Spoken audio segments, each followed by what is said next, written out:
L'actualité à la une ce soir. On se souviendra de la Garangose, mais son géniteur est parti. Le général Tiemoko Mar Garango s'est éteint aujourd'hui à Ouagadougou.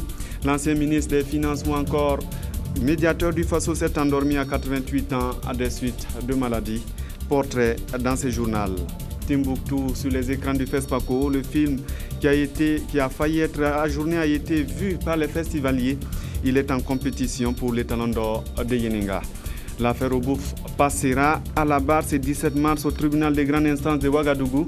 Brahima Ouedraogo, déjà aux arrêts, et 12 autres personnes vont s'expliquer sur les canettes périmées. L'information a été donnée par le procureur général aux journalistes. Bonsoir à tous, c'est le 20h de la télévision du Burkina. Le général Tiemoko Mar Garango n'est plus. L'ancien intendant militaire, ministre des Finances, médiateur du Faso, reconnu pour sa rigueur, est parti aujourd'hui à 88 ans à Ouagadougou des suites de maladie. On avait surnommé sa méthode de Garangose. Moumouni Soubega, portrait. Son nom colle à une certaine époque à une politique, la Garangose, que les travailleurs des années 1966 ont connue. Texte du redressement économique et financier. Le général Tiemoko Mar Garango en était le maître d'œuvre en tant que ministre des Finances, nommé au lendemain du soulèvement populaire du 3 janvier 1966. L'intendant militaire formé à l'école supérieure de l'intendance militaire de Paris est également celui-là qui a procédé à l'adoption des réformes comme l'instauration de l'UTS que chaque salarié paie, à la création du fonds pour la promotion de l'activité cinématographique et à la nationalisation de certaines sociétés d'État dont les salles de ciné. Ce geste de souveraineté a eu une répercussion dans le contexte de l'affirmation de l'indépendance. C'est le mythe fondateur des journées cinématographiques de Ouagadougou, l'actuel FESPACO, que le monde présente comme un événement cinématographique majeur du continent. D'autres réalisations majeures, aujourd'hui fleurons de l'économie nationale, datent de l'ère Garango. C'est le cas de la BICAV, devenue BICAB, de la BIB, de la SONA, de la LONAV, aujourd'hui LONAB, de l'OFNACER, devenue SONAGES, de la SONATUR ou encore des cités du camp fonctionnel et de la zone du bois. Son nom est également lié à l'histoire de la BOAD, la Banque Ouest-Africaine de Développement, pour avoir conduit les réformes de l'UMOA qui ont abouti à la création de cette banque. Militaire, politique, le général Garango a été également diplomate. Entre 1977 et 1983, il a défendu les couleurs de la haute volta en tant qu'ambassadeur dans les pays comme les États-Unis d'Amérique, la République fédérale d'Allemagne, la République de Chine, la Suisse, la Yougoslavie, l'Argentine ou la Corée du Sud. L'homme s'est également montré disponible pour servir son pays à tous les niveaux sous la 4e République. Il préside la commission permanente de concertation État-secteur privé. En 1994, il devient le tout premier médiateur du Faso et il s'illustre avec brio dans la résolution de la grave crise estudiantine de 1997. À 87 ans, le général des divisions Tiemoko Mar Garango se met au service de la formation et du conseil des leaders d'aujourd'hui et de demain. C'est la vocation de l'IGD, l'Institut général Mar Garango pour la gouvernance et le développement, qui porte son nom. Tiemoko Mar Garango, c'est simplement une vie dévouée à sa patrie, un destin d'exception. Il fait partie aujourd'hui des 3 personnalités burkinabées élevées à la dignité suprême des grandes croix de l'ordre national, autres que les dignitaires des droits. Le général s'est éteint donc aujourd'hui à 88 ans. Et puis, au centre-est, région d'origine du général, c'est le deuil. Selon les témoignages recueillis par nos équipes sur place, la région perd un digne fils reconnu pour sa droiture et sa rigueur. Daniel Kambou. Dans cette commune de Garango, à une vingtaine de kilomètres du chef-lieu de la région, le centre-est, qu'est né le général Tiemoko Mar Garango. L'annonce de sa disparition a provoqué, au milieu des siens, désolation et consternation. La physionomie, le courage, la valeur d'un homme qui est digne de la région Bissa et qui se bat pour la région Bissa et surtout Garango. Et je voudrais savoir à sa famille que ce n'est pas cette famille seulement qui perd Garango, c'est tout Garango, tous les villages de Garango, vraiment qui perdent leur fils en la personne du général Tiemoko Marc Garango. Le général Marc Garango laisse derrière lui l'image d'un homme de principe qui a vécu dans la rigueur et le travail. C'est un homme fort de caractère, c'est-à-dire parce qu'il est à cheval, que ce soit sur les principes administratifs, que même la vie courante, quoi, la vie, en tout cas, c'est un homme de caractère rigoureux pour lui-même et rigoureux pour les autres. À la question de savoir quel souvenir garder de l'homme, certains se rappellent de son passage à la tête du prestigieux ministère de l'économie et des finances sous le régime de feu général Sangoulé Lamizana. Garango Tiemoko Marc, personnellement, m'a marqué. M'a marqué par son passage au niveau du ministère des Finances où il a laissé une tâche que les fonctionnaires ont dénommée la garangose. Il s'agit d'une sorte d'impôt, je crois que c'est l'impôt, et c'est l'UITS qu'il a instauré. Et c'est grâce à ce impôt que le ministère donc, des Finances parvient à réunir suffisamment donc, de fonds pour la fonction publique.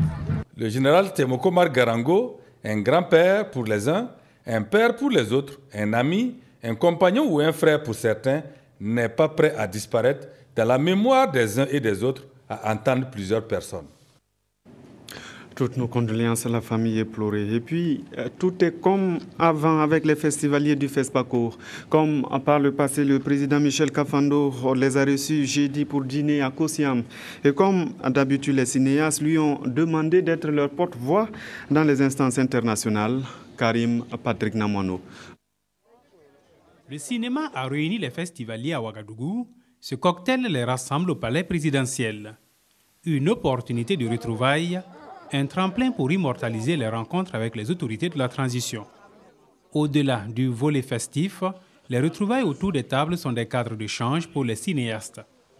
Regroupés au sein de la Fédération panafricaine des cinéastes FEPACI, ils ont saisi l'occasion du dîner pour solliciter davantage de soutien de la part du gouvernement burkinabé. Ce que j'envisage avec mon équipe, c'est non pas de construire une industrie cinématographique à l'échelle d'un pays, ce n'est pas à la portée de nos moyens, mais c'est de le faire à l'échelle régionale. Avoir une grande école de cinéma par région, avoir une structure de post-production par région et avoir des salles de cinéma. Parce que nous ne pouvons pas continuer à aller finir nos films en Europe et en Amérique. Certaines doléances exprimées 2 ans auparavant commencent à trouver des débuts de solutionnement. C'est le cas des fonds d'aide et d'appui aux initiatives cinématographiques. Aujourd'hui, nous sommes heureux de constater que des efforts sont faits et par notre Union et par plusieurs États pour la création de ce fonds. Pour les pays, l'exemple nous vient du Sénégal, de la Côte d'Ivoire, du Burkina Faso et de bien d'autres pays. D'autres initiatives sont en cours au Congo, au Cameroun, au Gabon, au Mali, etc. Comme vous le voyez, c'est un bon début, mais nous ne devons pas lâcher prise.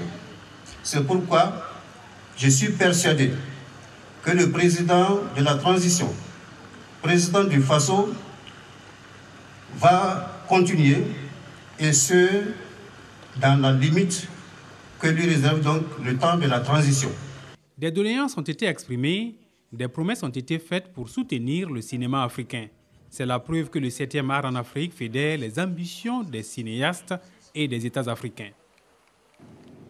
Dans les salles, l'affiche donnait à voir Timbuktu, le film qui a semé l'hésitation à cette 24e édition de FESPACO. Il a été projeté au Ciné Burkina. Timbuktu relate le quotidien des habitants de Tombouctou sous l'occupation djihadiste. Eleonore Ouedraogo Yerbanga. Il est 16h moins le quart lorsque nous arrivons au Ciné Burkina pour la projection de Timbuktu, le film du Mauritanien Abderrahmane Sissako, prévu pour 18h. Déjà, c'est une cour de cinéma pleine que nous retrouvons avec un impressionnant dispositif sécuritaire.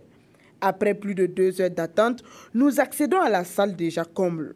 Il ne reste plus que les allées pour les nouveaux arrivants. Après les remerciements du réalisateur à l'endroit du gouvernement burkinabé pour le maintien de son film à la 24e édition du FESPACO, place à la projection. 1h40 de film pour faire découvrir le quotidien des habitants de Tombouctou depuis l'occupation des djihadistes dans cette partie du Mali.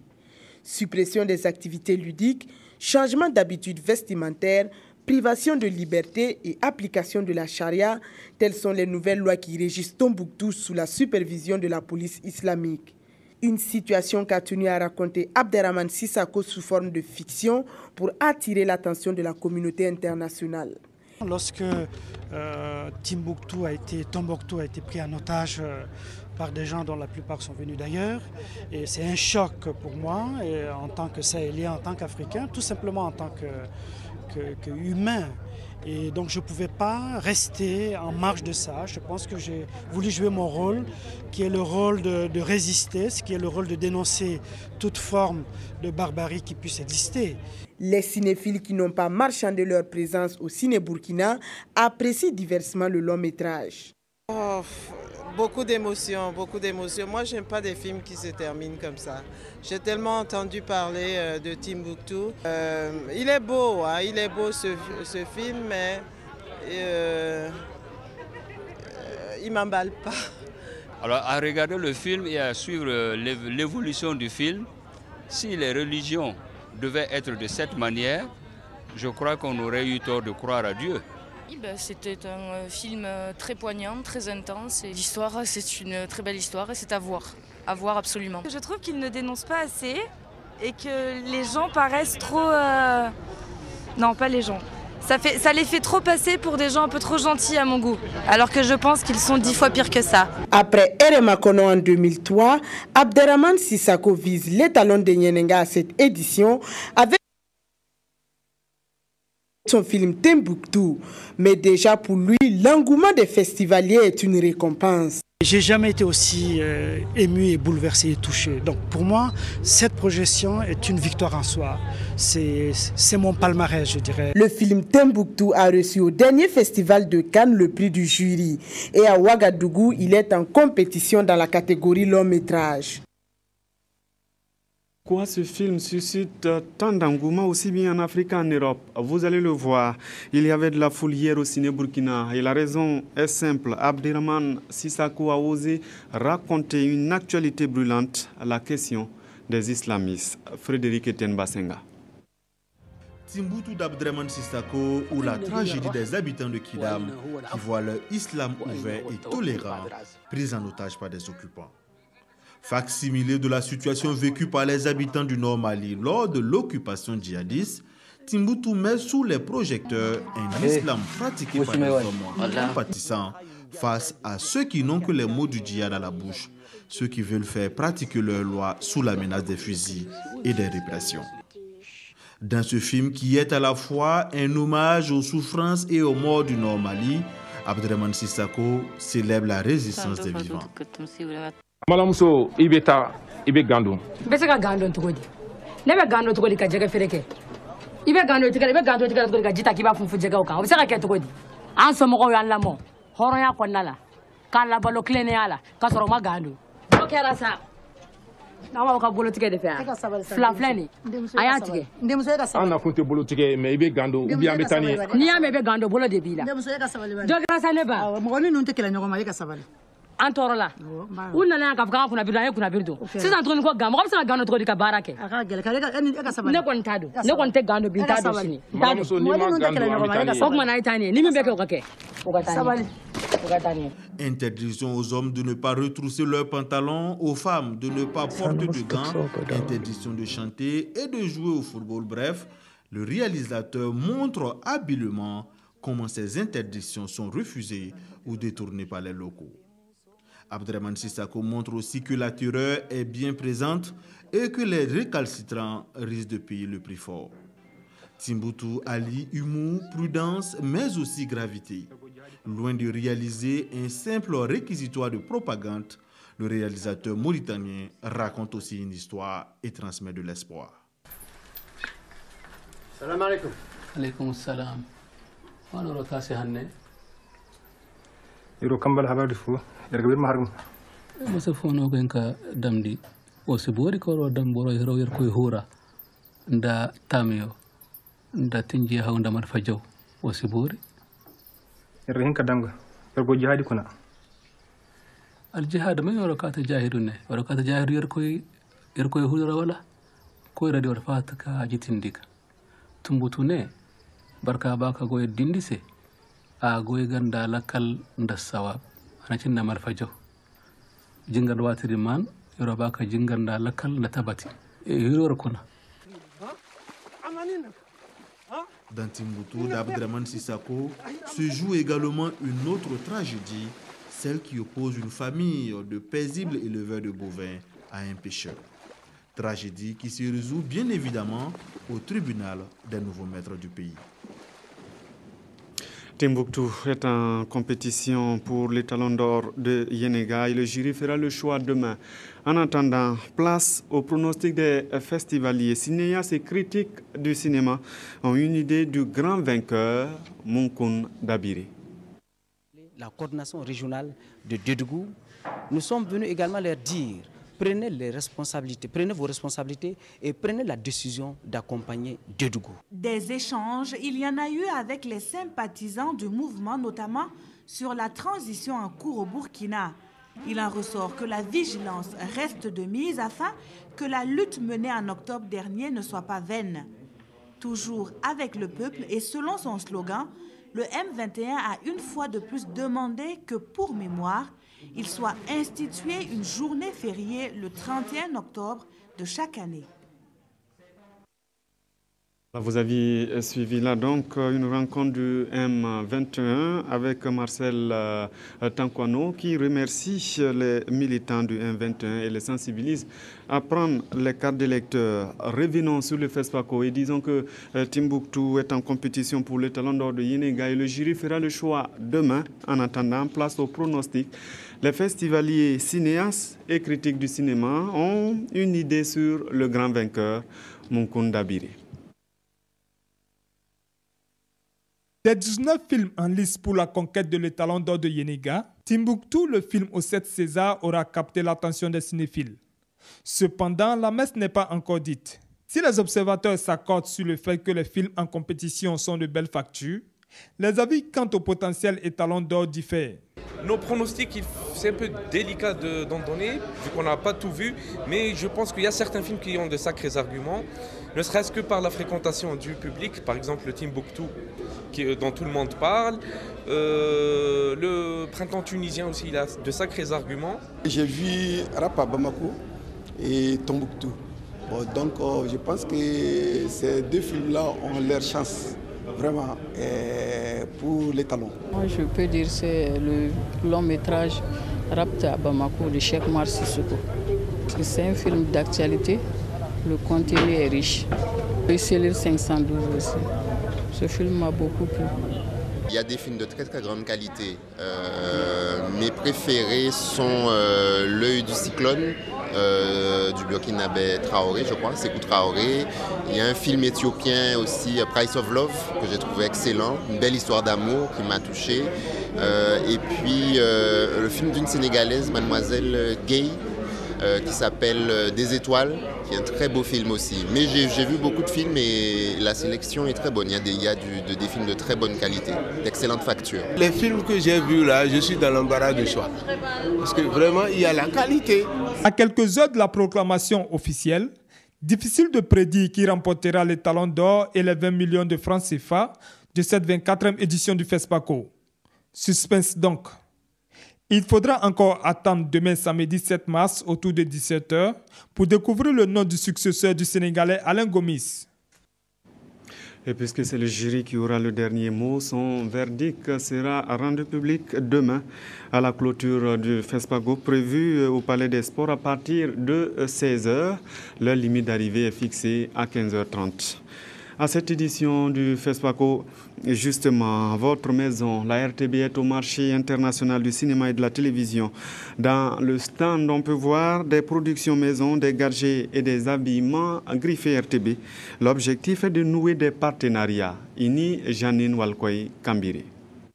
Au cours du 17e marché international du cinéma africain, la RTB, la chaîne au cœur des grands événements, est au cœur du FESPACO. La direction commerciale et du marketing ouvre une vitrine sur la RTB à travers une exposition de produits variés. Nous avons les t-shirts de la boutique RTB, les survêtements comme ce que vous voyez que je porte. Et vous avez aussi les cassettes et les CD que nous proposons aux clients pour permettre donc de faire la promotion de notre produit à travers donc, le consommateur direct.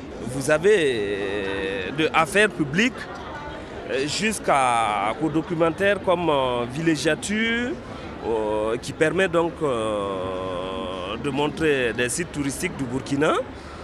Vous avez des films comme Yel Solma. Vous avez plein d'autres documents que nous mettons donc à la disposition du public. Média de proximité, la RTB offre des espaces publicitaires pour accompagner les populations dans la promotion de leurs activités. La RTB, c'est un support publicitaire. Et le support publicitaire, sa vocation, c'est vendre de l'espace publicitaire. Ce qui permet donc à tout public, que ce soit les associations, les ONG, le politique et les entreprises, de valoriser leur image à travers le pays, à travers notre chaîne, sur l'ensemble du pays et sur le plan international. En restant sans communiquer, on perd la valeur. Rappelons qu'au cours des événements des 30 et 31 octobre 2014, ayant conduit à la chute du régime Compaoré, la RTB a été fortement éprouvée. Aujourd'hui, le matériel détruit n'a pas totalement été restauré, mais la RTB se bat pour faire face à la concurrence et reconquérir son auditoire. La RTB est en marche. La RTB, c'est le renouveau. La RTB revient avec une grande force. Et qu'en termes d'image, ils n'ont rien à craindre, pas de soucis, qu'ils nous donnent le temps. Le temps, je pense qu'avec le temps, la RTB pourra encore reconquérir et même avancer. Au plan international, la RTB a déjà des coproductions avec de nombreuses chaînes africaines francophones, l'URTENA, la francophonie et le CIRTEF. À l'issue de ce 17e MICA, elle entend tisser encore plus de relations avec des producteurs, diffuseurs et distributeurs à travers le monde entier. L'autre pan du cinéma à présent, la musique. C'est un décor inhabituel que l'artiste musicien Smokey a choisi pour présenter son nouvel album. Pré-Révolution, c'est le nom, a été présenté dans les décombres de l'ancienne Assemblée nationale. Il a 31 titres avec 3 CD différents. Peggy Wedraogo. Le ballet citoyen dans les ruines de l'ex-Assemblée nationale. Ce n'est guère une opération mana-mana, mais plutôt une scène qui y est dressée à l'honneur d'un de ses membres influents, Serge Martin Bambara. 6 années se sont écoulées entre son dernier album et celui-ci baptisé Prévolution. Fruit d'un travail entamé depuis 2 voire 3 ans, ce nouvel opus comporte 31 titres répartis sur 3 supports tricolores. Pour sortir un seul CD, c'est pas toujours évident. Et là, il fait la folie comme s'il voulait mourir demain, quoi. Mais je comprends, c'est un sentiment. On a échappé de justesse à la mort pendant l'insurrection. Donc on se dit que chaque jour est compté, quoi. Donc quand on peut donner le maximum, on y va, on ne compte pas. Prémonition de couleur jaune, révolution en rouge et évolution en vert. 3 CD qui symbolisent au passage le drapeau burkinabé.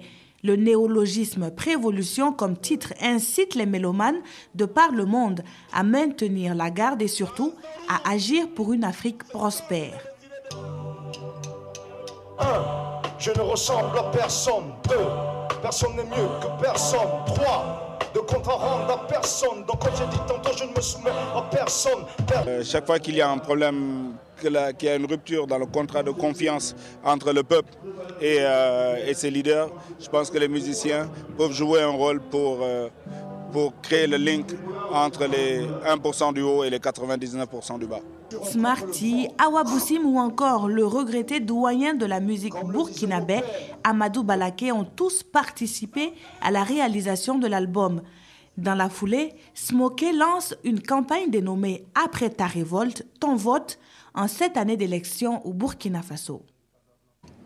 Et pour bâtir ce Burkina post-révolution, les autorités de la transition multiplient les concertations. Le premier avec 4 personnalités hier venues soutenir le processus de la transition, Irène Wango, Momoni Soubega. C'est avec le président du groupe d'amitié France-Bruxelles qu'ont débuté cette série d'audiences au Premier ministère. Il est venu s'imprégner de la situation politique du pays et apporter son soutien au gouvernement pour le bon déroulement des scrutins. L'objectif est aussi de renforcer les liens d'amitié entre la France et le Burkina.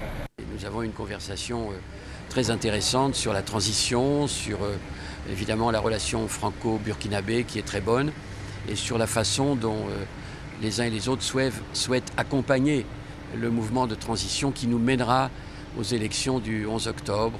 L'ambassadeur de Cuba est venu annoncer son ambition de contribuer au développement du Burkina dans les domaines de la santé et de l'économie.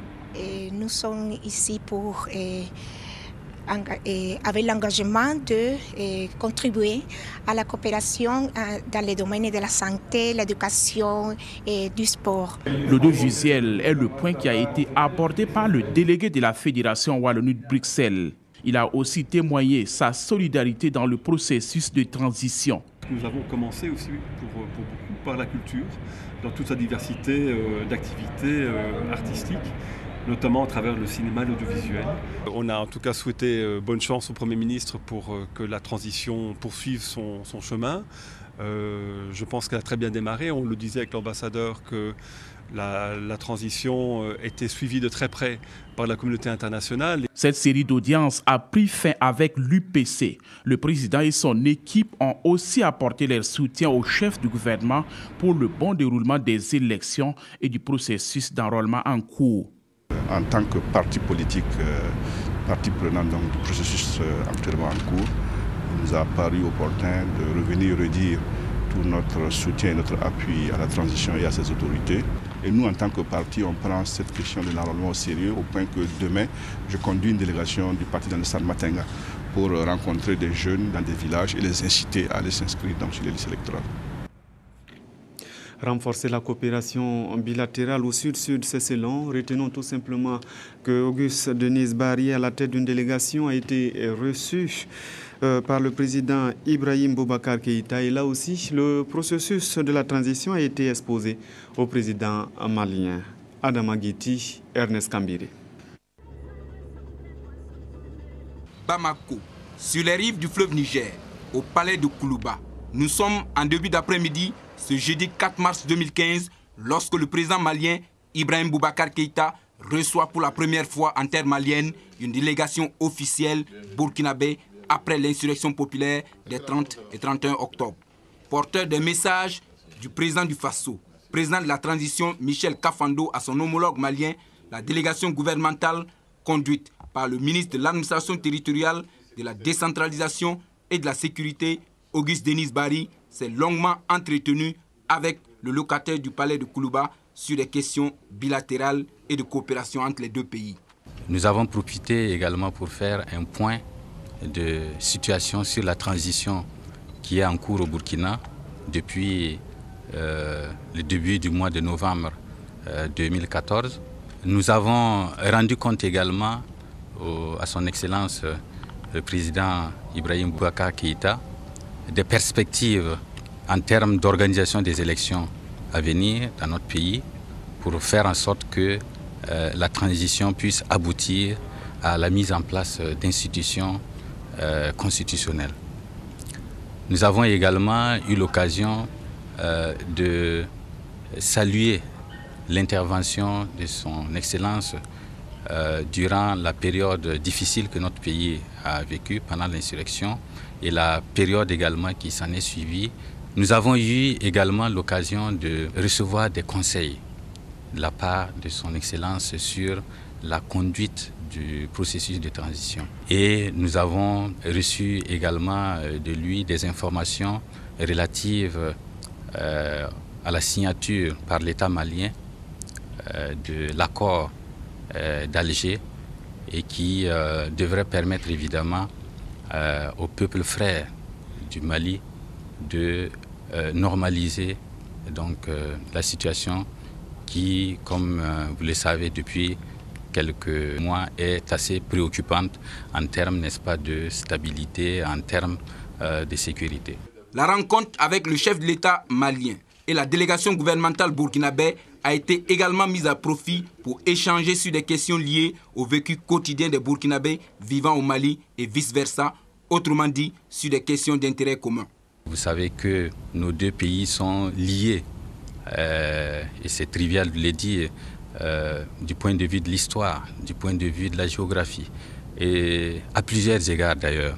Et de ce point de vue, son Excellence nous a rassurés de son accompagnement, de l'accompagnement du peuple malien pour que la transition se déroule en tout cas correctement dans notre pays.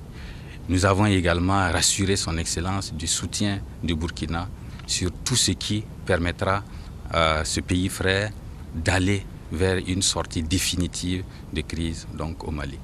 Ibrahim Boubacar Keïta s'est même donné quelques minutes pour faire admirer à ses hôtes d'un après-midi une vue plus large du paysage cosmopolite de la capitale malienne, Bamako, où l'hospitalité légendaire rime avec tradition. Dans l'ordre de mission de la délégation était aussi inscrit la rencontre avec les Burkinabés du Mali. Il était question d'expliquer les causes du report du vote des Burkinabés de la diaspora, Adama Guiti et Ernest Kambiri. Deuxième étape des missions gouvernementales de sensibilisation et d'information sur le processus de la transition et sur le report du vote de la diaspora burkinabé à l'élection présidentielle de 2015, la rencontre a été un prétexte saisi par la délégation gouvernementale pour échanger sur les préoccupations des Burkinabés vivant au Mali, estimées à plus d'1 500 000 compatriotes selon les chiffres du secrétariat permanent du Conseil supérieur des Burkinabés de l'étranger. La délégation conduite par Auguste Denis Barry, ministre en charge de l'administration territoriale, de la décentralisation et de la sécurité, est composée du président de la Commission électorale nationale indépendante CENI, M. Barthélemy Kéré, du secrétaire général du ministère des Affaires étrangères et de la coopération régionale, l'ambassadeur Jacob Pasgo, et du secrétaire permanent du Conseil supérieur des Burkinabés de l'étranger, Alexandre Ouedraogo, a échangé pendant près de 3 heures à bâton rompu sur la conduite de la transition et surtout sur le report du vote des Burkinabés de l'étranger. Faisant le point du processus de la transition en cours, le ministre Auguste Denis Barry s'est appesanti sur les raisons de l'insurrection populaire des 30 et 31 octobre dernier, les actions en cours pour rétablir la justice et la fracture sociale, pour maintenir la sécurité du territoire, pour lutter contre la corruption et aller à une réconciliation véritable de tous les cœurs des Burkinabés. C'est une opportunité qui n'arrive pas tous les jours. Et ensuite, pouvoir discuter, n'est-ce pas, des préoccupations avec des compatriotes, ça, il me semble, un impératif pour un gouvernement. Et relativement aux élections à venir, la décision qui a été prise par les autorités de surseoir à la participation des Burkinabés de la diaspora aux élections donc à venir, c'est une décision douloureuse, mais à travers les échanges, nous avons compris que le gouvernement a été compris. Maître Barthélemy Kéré, président de la CENI, est quant à lui revenu longuement sur les difficultés financières et organisationnelles pratiques qui ne permettront pas aux Burkinabés de la diaspora de prendre part à l'élection présidentielle de 2015. Le fait aujourd'hui d'attendre toujours le code électoral et donc que le délai effectivement qui nous était donc accordé soit réduit. Vous savez qu'initialement nous avions envisagé une seule élection présidentielle qui était prévue pour le 29 novembre. Cette fois-ci nous avons 3 scrutins, dont un scrutin couplé qui va avoir lieu donc au mois d'octobre. Donc les délais sont raccourcis et les contraintes financières sont devenues encore plus importantes. C'est objectivement plus difficile. Tout en saluant la démarche de l'exécutif de la transition d'aller apporter plus d'éclairage sur certains sujets d'actualité aux compatriotes établis hors des frontières burkinabées, la diaspora burkinabé au Mali s'est dite toutefois offusquée du report de leur participation au vote de la présidentielle de 2015. elle pense que le Burkina et l'exécutif de la transition a raté une occasion historique d'enclencher une nouvelle dynamique de consolidation et de renforcement de la démocratie au Burkina. Et nous sommes davantage mécontents. Et pour dire la vérité, c'est une grosse frustration. Sur le point des élections, comme a dit le président des jeunes, nous ne sommes pas contents. Mais nous n'avons pas le choix. Et puis, puisque c'est un problème aussi d'argent, donc maintenant, nous ne savons que le pas de la transition. Qu'à cela ne tienne, Abdrahmane Sawadogo et tous les autres compatriotes burkinabés qui ont pris part à cette rencontre en appellent au sens élevé de civisme et d'intégrité des uns et des autres afin de ne pas compromettre l'issue heureuse de la transition et le retour à une vie constitutionnelle normale au Burkina Faso. En pleine préparation des élections d'octobre, justement, le mouvement du peuple pour le progrès était à Solenzo, dans la boucle de Mouhoun. Le parti mobilise ses militants pour l'inscription aux listes électorales. La délégation a aussi recueilli leurs préoccupations. Francis Tien.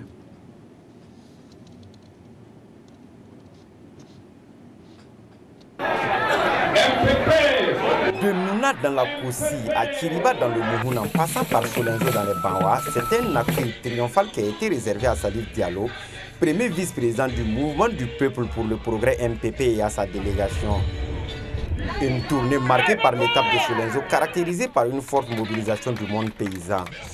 Venus des 4 coins, femmes, jeunes, anciens ont tour à tour exposé leurs difficultés et exprimé leurs attentes à Salif Diallo et à son équipe. Vous prenez la localité des Banwa, c'est une province de déserte. On est très enclavé. Vous avez bravé la route, vous avez vu, ça fait mal au cœur. Alors, une des attentes fortes qu'on attend du MPP, c'est que cette route soit désenclavée pour qu'en retour sur l'axe Tougan, Waibia, jusqu'à, je ne sais pas, Gorom, que les Banwa réellement soient la zone de dessert parce qu'on produit en quantité suffisante au plan cotonnier ou au plan céréalière, on produit suffisamment. Notre espoir qu'on bien nourri, qu'on attend du MPP, c'est que les conditions soient créées pour que les filières soient mieux productives et que nous puissions produire en quantité suffisante, exporter et arriver à nourrir nos familles. Selon les responsables provinciaux du MPP de la Koussi, des Banwa et du Mouhoun, le parti est représenté dans l'ensemble des villages des localités visitées. Encourager les militants dans leur travail de mobilisation et recueillir les préoccupations des différentes couches sociales, c'est l'objectif global de cette tournée. Les producteurs ruraux constituent la plus grande composante de notre peuple et avoir leur soutien. Leur adhésion au MPP a une grande signification. Même si c'est dans les Banwa, cela reflète la conscience paysanne du moment.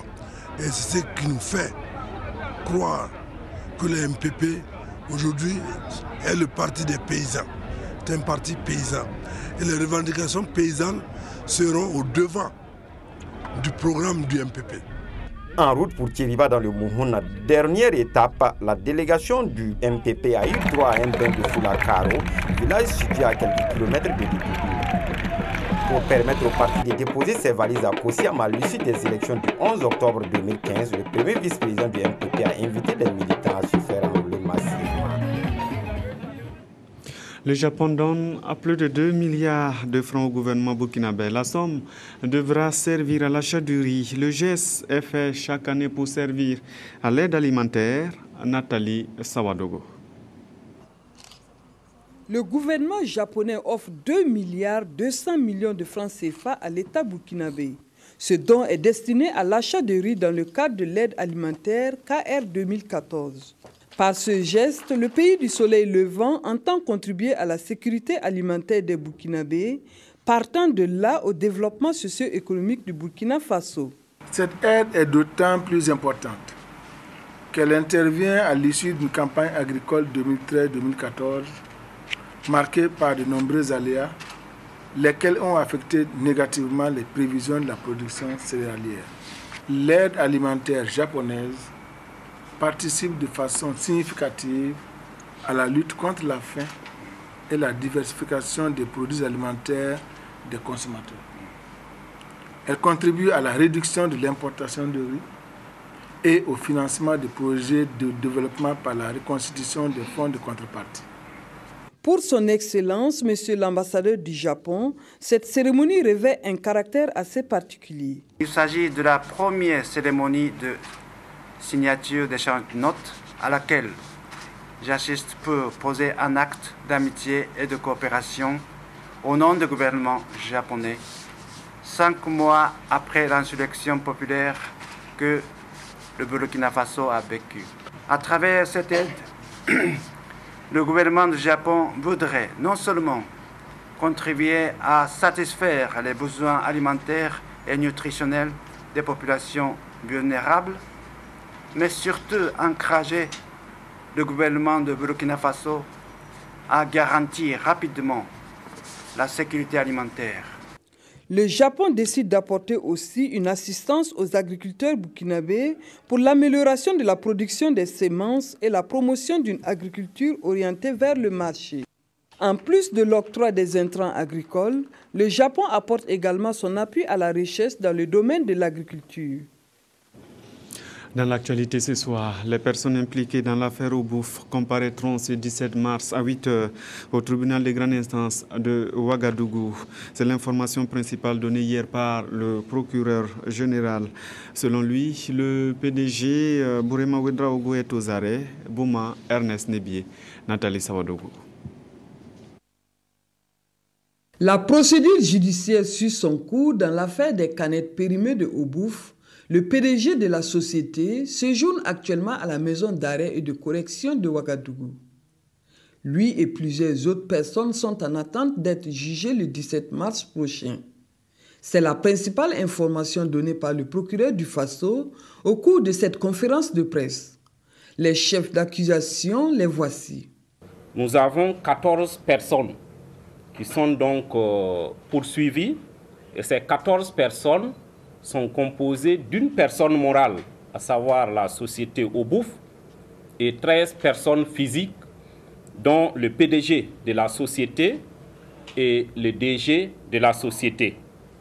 Ces personnes sont poursuivies pour les chefs de tromperie de consommateurs, provocation de l'emploi à la falsification d'appareils propres à la falsification et de complicité pour les autres qui ont aidé et assisté les principaux acteurs dans cette entreprise.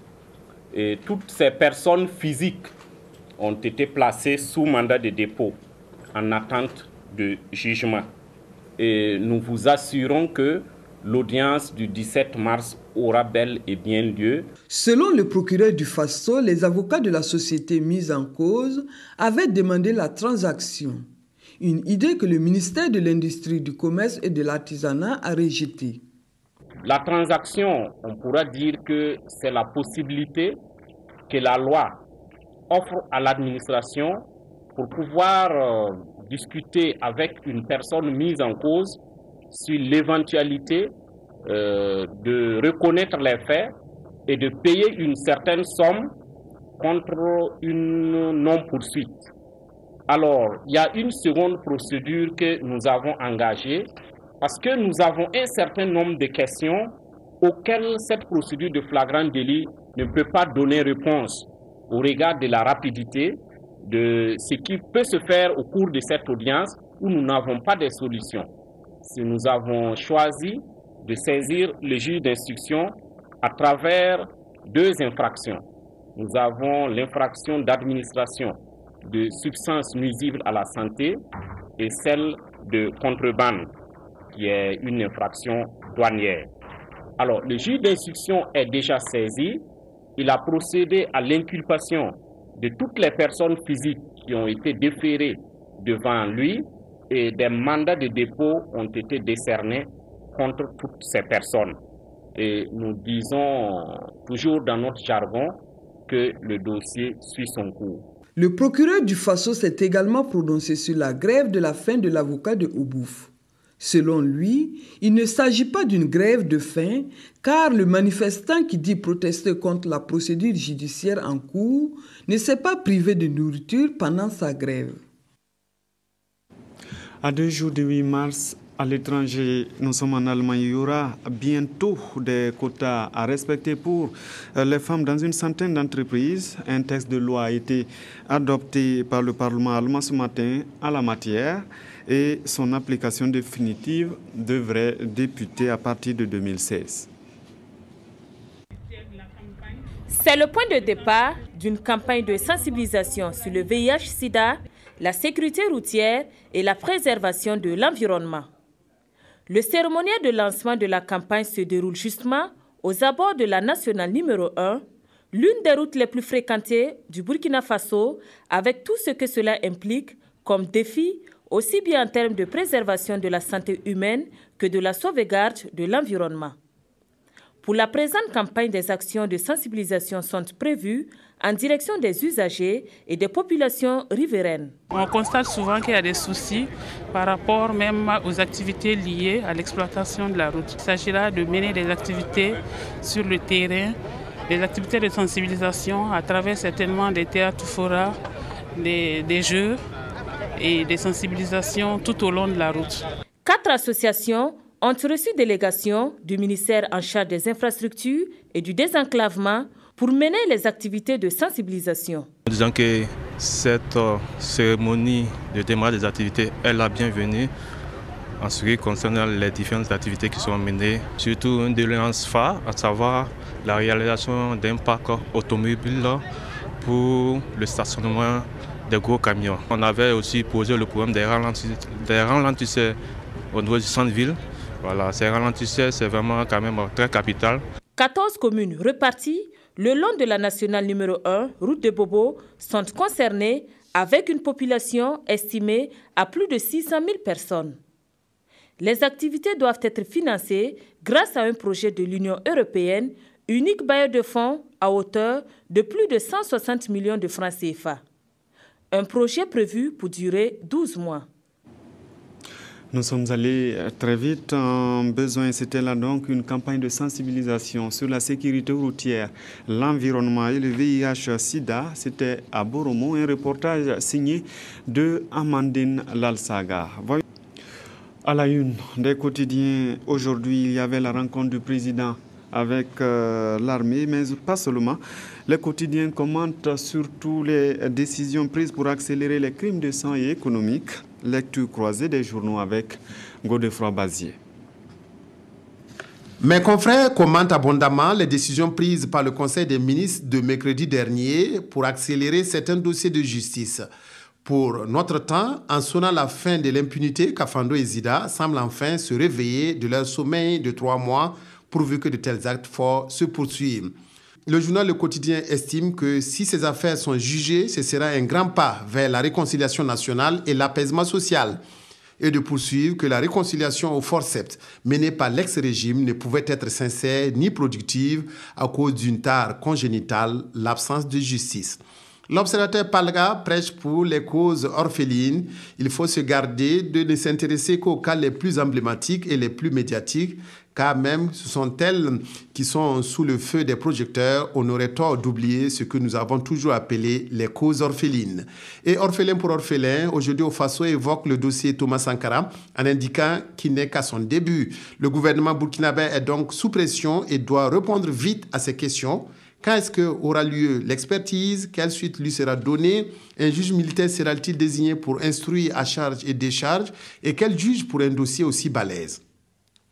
Tous les quotidiens reviennent enfin sur la rencontre entre le président du Faso et l'armée. Le journal Le Soir explique dans ses colonnes que l'union prêchée par Michel Kafando est réalisable si on ne règle pas les problèmes de personnes et d'ambition, moins que ceux corporatistes, il serait inutile d'espérer une transition qui aboutisse et qui remplisse son contrat. On s'unit, indique mon confrère, quand on s'aime. Le contexte actuel est loin de préparer l'amour entre frères d'armes à l'intérieur et entre l'armée et les citoyens. Il faut arriver, poursuit le journal, à faire en sorte qu'au sein de l'armée, les uns et les autres se fassent confiance. Ensuite, créer cette même confiance et l'amour entre cette armée et les citoyens. C'est tout pour ce soir. Bonne suite de programmes sur la RTV. À demain.